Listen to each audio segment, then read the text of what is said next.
Welcome to the Stormsurf video surf forecast for the week starting Sunday, May 7th. Looking at significant wave heights for the South Pacific Ocean, we see an area of low pressure generating 20-foot seas, but that is not of any particular interest here in the central South Pacific.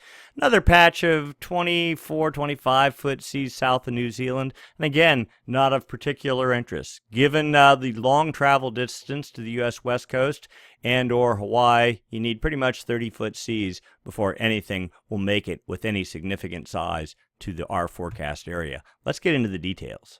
As usual, we'll start this week's tour looking at jet stream level winds. And notice we've moved to the southern hemisphere, and for good reason. There's not a whole lot going on in the northern hemisphere. So what we're looking for is a trough. That is a bow in the jet stream to the north, and we really don't see it. We see a split jet stream flow here, the northern branch tracking more or less on about the 30 north latitude line, and the southern branch down around 62 or so south, and really no troughs, anything to be of interest. Also notice, though, that ice is well retreated here. This is pretty normal this time of year. This is a good time to get a deep southern hemi storm develop before ice starts building and moving to the north, which it will as we get deeper into the summer.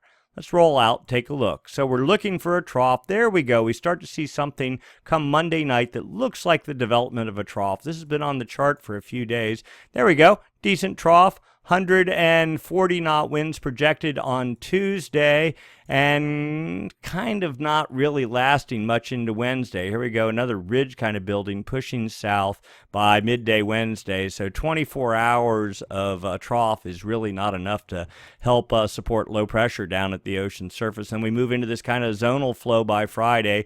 The jet split for the most part, other than this small area here off well to the east.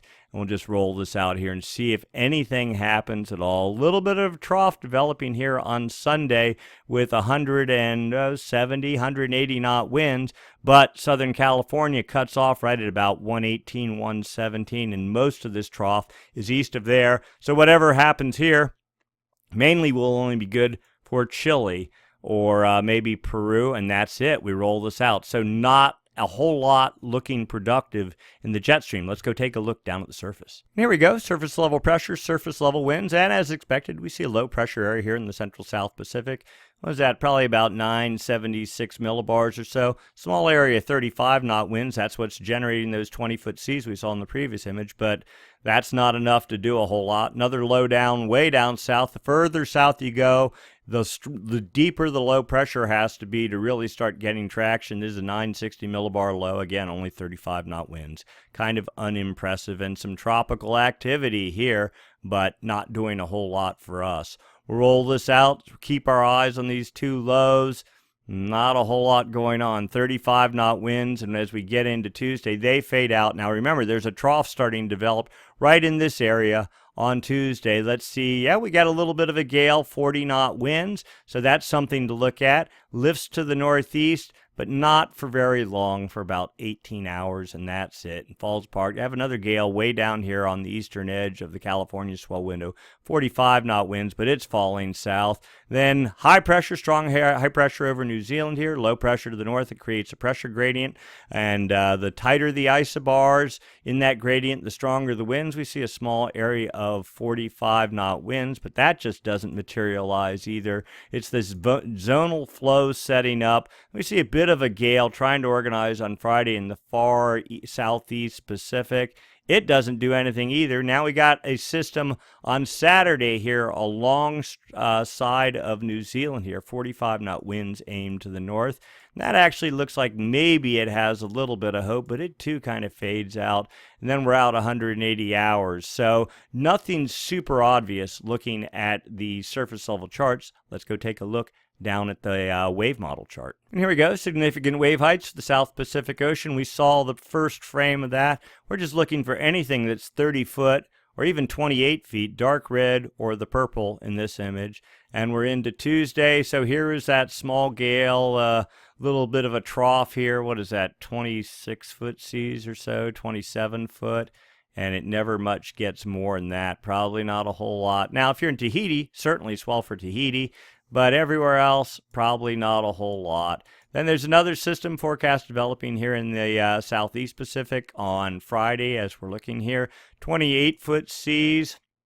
Little patch of 30-foot seas just barely in the Southern California swell window. Maybe some background energy could result. Then remember there was a gale alongside of New Zealand on Saturday. 31-foot seas, just a tiny little area and pretty much gone. None of that looks particularly promising, and we're out. Now we're out almost a week out. And still, gale off of Chile, but outside of the California swell window. We're at 180 hours.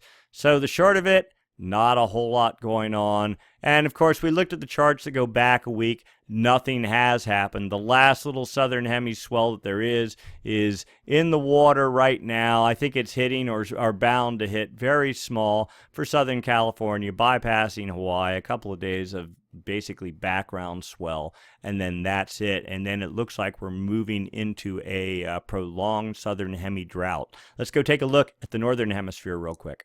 And here we go, northern hemisphere, Pacific Ocean, significant wave heights. The biggest area of seas or highest seas are 19 feet off of, let's say, San Francisco. That due to a gradient, strong high pressure out here, low pressure inland, creates north winds. The winds have been blowing pretty hard out the buoy. On Saturday, it was up to 40 knots. Dropping now, still 18, 19-foot seas, fading out. Good for wind swell, but pretty raw conditions.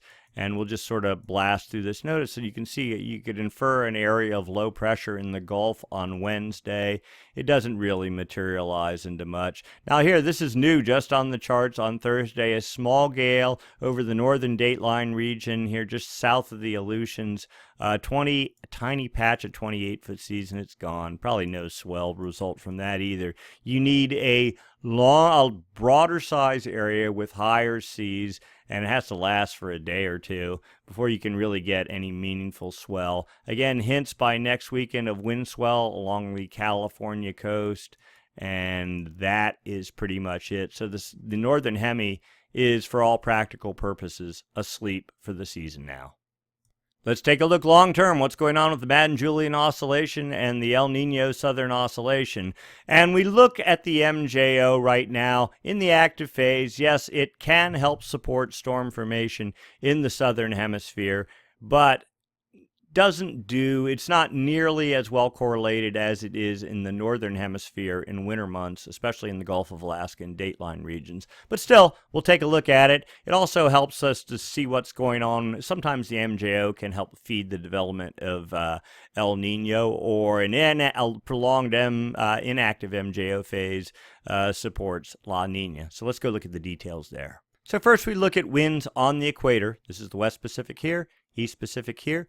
This is the equator, and specifically the Kelvin wave generation area, that area from about 170 west, so this is a bit west of even Hawaii, and just 5 degrees north and south of the equator, over to, there's New Guinea right there, so about to New Guinea, a box right in here. As we can see, easterly trades in effect over the entire Pacific Ocean, but notice right here, westerly anomalies, or actually westerly winds south of the equator in the southern Kelvin wave generation area. That would indicate some sort of perhaps active phase of the MJO. Looking at anomalies, this next chart here, differences from normal for this time of year, we see weak westerly anomalies, but when we get here, and again, the Kelvin wave generation area starts right in here, and certainly we have strong west anomalies in the southern Kelvin wave generation area, again, an indicator of perhaps the active phase of the MJO. Next, we take a look at wind anomalies, the forecast, and again, you can go back in time. Between these two tick marks here, this is the whole planet on one chart. The Kelvin wave generation area in the West Pacific, between these two tick marks, going down in time. This is past April 7th.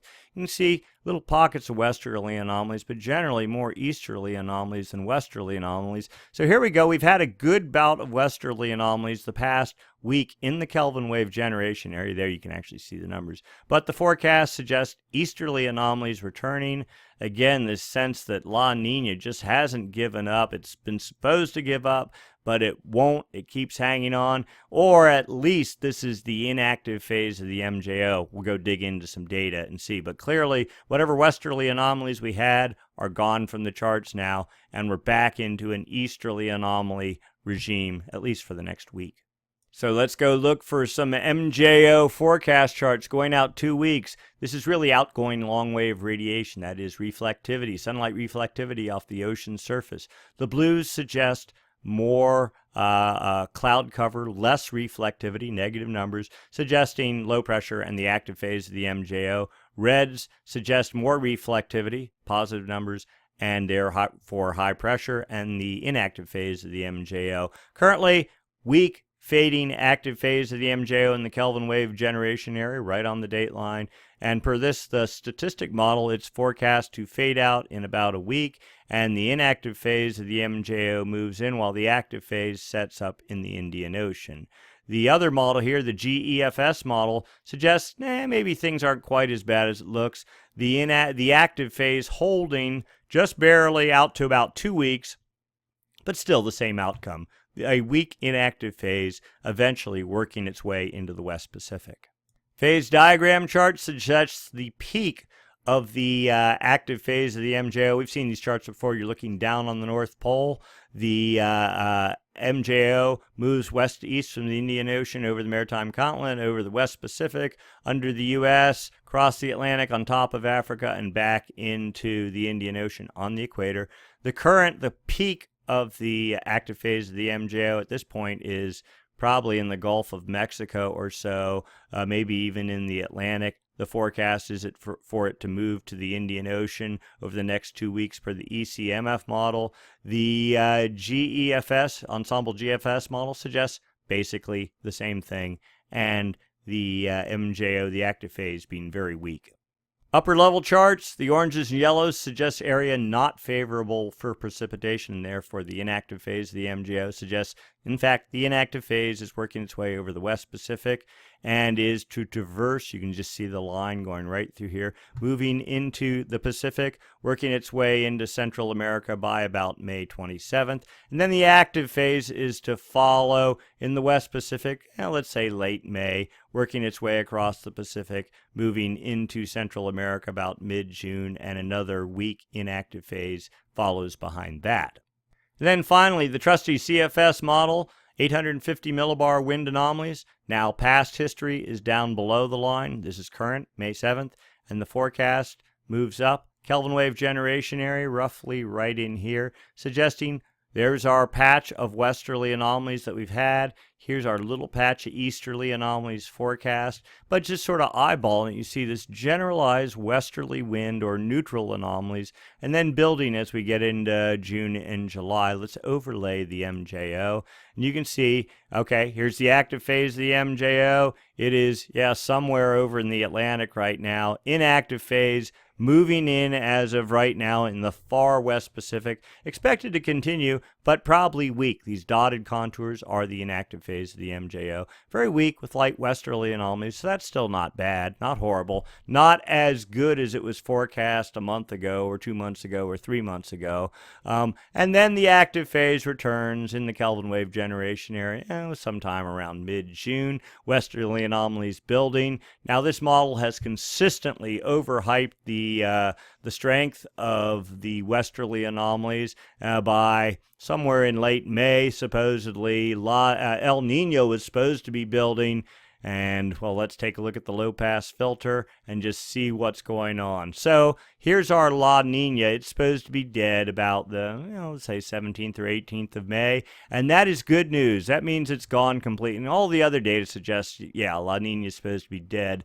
But then what this model was saying, see these solid contours here, they were supposed to start developing right in here, which would have signified El Nino or the development of El Nino. The model has backed off considerably. You see a little sliver of it here, also a little bit back in the Indian Ocean, kind of a mixed bag, suggesting pretty much a neutral ENSO signal, and that's probably realistic. I mean, whatever this El Nino forecast thing was really didn't make any sense when you look at how little warm water there is in the ocean. Okay, El Nino is in fact a response of the ocean and the atmosphere trying to balance out heat. and there has to be a buildup of heat before you want to try to correct it, and there just isn't that much heat in the Pacific Ocean, so there's no need for a correction yet. We had a major El Nino, was it a year or two ago, and it takes the better part of 4 to 5 years for the ocean to recharge before you can have another El Nino. So that's kind of it. This looks like pretty much a return to a normal neutral pattern, which isn't bad. It just isn't as hyped up as what we saw a couple of weeks ago. And so let's take a look at subsurface ocean temperatures. West Pacific here, East Pacific here. These are the anchor lines on the TAO buoy array. The X's, of course, are the sensors on those anchor lines. There's actual water temperatures, 30-degree temperatures in the far West Pacific. They've showed up on the chart. They were gone for a couple of weeks. They've reappeared. The one bit of kind of some interest here, 28-degree isotherm. This has been, for weeks, had been locked, well, for months for that matter, locked between about 175 and 180. You notice it has moved off to the east some, meaning that warm water is moving a bit to the east, meaning trades have backed off a little bit here. So the normal tendency is warm water wanting to move off to the east. But then you get down here to the 24-degree isotherm, and it's been roughly somewhere between 75 and 100 meters deep at 140 west, and the thickness of the warm water here has stayed pretty much consistent for the past couple of weeks, but generally looking better in that there is some warm water trying to move itself off to the east. Let's take a look at anomalies, differences from normal for this time of year. And again, you see we don't have a lot of really warm water here. Yeah, 1 degree anomalies, maybe a little pocket of 2 at depth in the far West Pacific. We also have 1 or 2 degree anomalies in the far East Pacific, but what we don't have is any cold water in the middle blocking Kelvin waves or even the flow of warm water. We have basically a neutral temperature profile. Typically, you'd see actually a little bit cooler water here and more of the warmth over here. It's sort of a homogeneous display here, which isn't bad at all. This last little pocket of -1 degree anomalies continues to just fade off. And all this is saying is that basically La Nina's dead, but we really don't have any signs of El Nino. Here's another view of that, older view. This is showing a little bit broader pocket of cool waters here in the East Pacific at depth, but we suspect the next update of this chart this will be gone or close to gone. Here, it also kind of hypes the amount of warm water in the West Pacific. Still not significant. What are we? 1, 2, 3, 4. 1, 2, 3, 4. It says 3, maybe 3.5 degree anomalies, but not any real clear signs. It's all been locked behind about 160 west, and we don't think it's going to move over anytime soon. Upper ocean heat anomalies, West Pacific here, East Pacific here. Back June 2016, La Nina. The blues are cooler than normal waters. La Nina moved in, was a pretty weak La Nina. It was almost gone by December. As we moved into this year, just kind of a neutral or light cool pattern. Almost something that resembled a Kelvin wave. A little bit of warm water moving off to the east here in March. And also warm water building, what is this? 1, 2, 3... 1 to 1.5 degree anomalies off of South America here. That was not so much part of a Kelvin wave as it was just trades died along South America. Temperatures warmed. There was no upwelling. A lot of rain and storms along Peru, but not El Nino related. More of a localized sort of thing. But then you get this cool patch that came afterwards. It sort of makes one think that, well, if there was a Kelvin wave, this is the upwelling phase of the Kelvin wave cycle. And now you kind of almost get the sense there's a little bit of warm water trying to move off to the west again. So we'll keep our eye on this. But again, there just isn't a lot of warm water at depth here. So even if you did have a westerly wind burst, you couldn't get any sort of a prolonged Kelvin wave cycle with multiple warm pockets moving off to the east. And that is the hallmark of El Nino. There's just not enough heat again. The ocean's still in recharge mode. So there's really not any fuel for an El Nino yet. So we've looked at the MJO forecast, and it's kind of suggesting basically a neutral to inactive phase going on. We've looked at water temperatures at depth, and we don't see anything that looks like Kelvin waves going on. But here we have, in fact, warmer than normal waters. Not directly along Peru where you'd expect to see it if there were some sort of El Nino going on, but just a generalized warm water pattern over the entire Pacific. Equatorial Pacific, that is, and it's really this area. So the main area for monitoring El Nino, of course, is the Nino 3.4 region. That is 120 west, 5 degrees north and south of the equator, out to 170 west. So a box right in there. And yeah, you see generalized warmer temperatures, but we also see pockets of cooling going on. We see a bit of upwelling here, certainly along Chile, Peru, not so much Ecuador, and you can almost get the sense that every now and then one of these little cool pockets breaks off and sort of pushes its way across, so it sort of helps negate some of the warm temperatures are there. And certainly this is not a El Nino pattern, it's just a generalized warming of indeterminate source. Looking at the trend for the past 7 days, you actually see cooling here. You can see that this is where there's upwelling. This is normal upwelling along Peru here. Little pieces of it breaking off, traversing through the Nino 1.2, but not and almost making it into the Nino 3.4 region. But right here, a little bit of warming here, but just nothing that really stands out. There was this really obvious spike of warm water off California, or warming trend off California and Baja, working its way over Hawaii out towards the Philippines. But high pressure is building. We get strong upwelling off the coast here. That's sort of put a damper on the warming trend there. And then the overview, again, sea surface temperature anomalies. Yes, we see bits of warming along here, and almost one would say, gosh, it sort of looks like El Nino, but it's the whole Pacific Ocean. For that matter, other parts, almost wondering if the climatology data is just stale. There's been this ongoing trend where every 5 to 10 years they have to keep bumping up the what is considered normal temperature-wise, because in general the atmosphere is getting warmer. There's well-documented evidence of that. There is really no argument that it's happening. Anyway, but we do see these little pockets of cooling interspersed there. And if you're doing a Nino 3.4 slice, so it's just this little area right in here, yeah, the coolness offsets the warmness. So it's kind of, it's almost looks like El Nino, but not really. So just kind of generalized warming. Here's actual water temperature anomalies in the Nino 1.2 region, that area near Peru and Chile and the Galapagos Islands, plus 0.227, which is effectively neutral. And if you look at the trend, yes, it's kind of warming. There's this one little spike here, but this is a very noisy area anyway. So basically, neutral temperatures. And then we look at the Nino 3.4 index. This is the area that is used for measuring El Nino. And for a while there, we had something that looked like El Nino developing. We had temperatures 0.6 of a degree, 0.8 of a degree. But lately, we're down into the 0.4, or actual today's value 0.304. El Nino is, of course, at least a half a degree above normal for 3 consecutive 3-month periods, or basically 9 months. We're nowhere close to that. So for now, no El Nino, but we're not on the cool side. That's the good news. We're slightly warmer. And so all this data sort of correlates to suggest, yeah, we're warming. La Nina's dead, but we're not anywhere more than that. So that's what the ocean says. Let's see what the atmosphere says. So we look at the Southern Oscillation Index, difference in pressure between Darwin, Australia, and Tahiti. Negative values, long run of negative values suggests the active phase of the MJO. Here we go. I mean, we're minus 12, 14. You kind of look, it's been negative for a while, but then it was positive for a while. It's kind of a mixed bag. There was a tropical system back here in April. Really, this was just south of Tahiti. That kind of sent the index negative.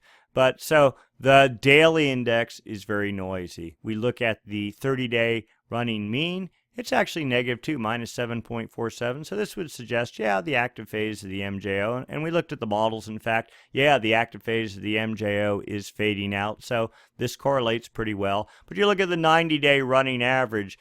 This guy would have to be down at least minus 15 for some sort of an El Nino to be going on. It's minus 3.43 as of today. That suggests basically ENSO neutral, neither El Nino or La Nina, just kind of a neutral thing going on. And here's the graphical version of the 30-day SOI. Of course, back in 2015, and early 2016. Negative numbers, well negative, down 20, minus 25 or so. The trend going downward, suggesting, of course, that super El Nino we had.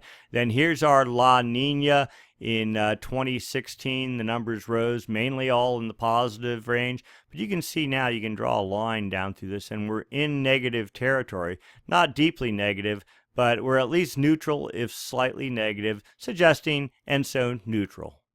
And then the forecast for sea surface temperatures in the Nino 3.4 region from the CFS model. Here we are right now hovering, this says about 0.6 above normal, but we know that not to be true. That's even a little bit overamped. We're down about 0.4, something like that. And the forecast is for basically temperatures to hang, go down a little bit. This says about 0.4 to 0.5 degrees above normal. Maybe 0.3 is closer to the truth. But still, certainly not El Nino, but not La Nina either, just mildly warm through the winter of January 2018. That's not too bad. And here's another way to look at that forecast. Here we are, May 2017, showing, yeah, generally this warming pattern. Here's South America, North America, sort of this warming triangle off here. We go into June, and notice that warming starts building into the Nino 3.4 region, which would be just eyeballing it roughly somewhere around right in here or so.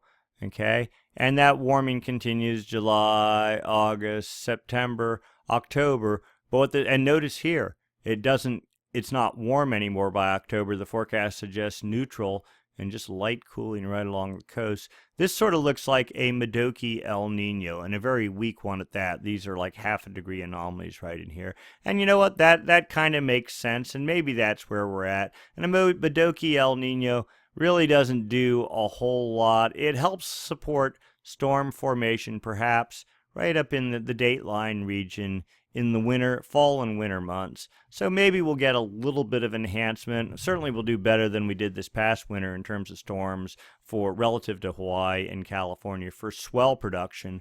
For water production, rain into California, the Modoki, wherever the core of the El Nino is, that's where the core of the rains are. And if it's here, that means probably not piles of rain for California. And one would expect maybe just a normal kind of rain situation. But that's, at this early date, at best, a very wild guess.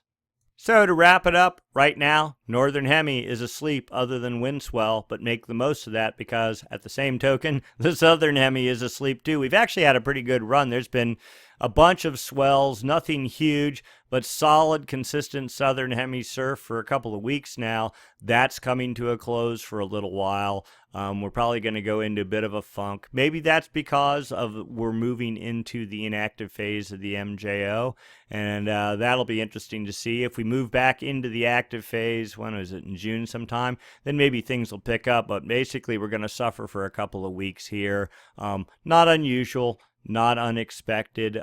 Go take care of business and then prepare yourself so that when we do go to the active phase or when the Southern Hemi wakes up, you can go surf. Anyway, other than that, long term, probably some sort of, at best, weak Modoki El Nino for the fall, maybe a little bit of enhancement, but I just assume a normal fall-winter pattern for this year, if one is to believe the long-term models. So that's it for this week. We'll do it again next week, same time, same channel. Thanks for watching.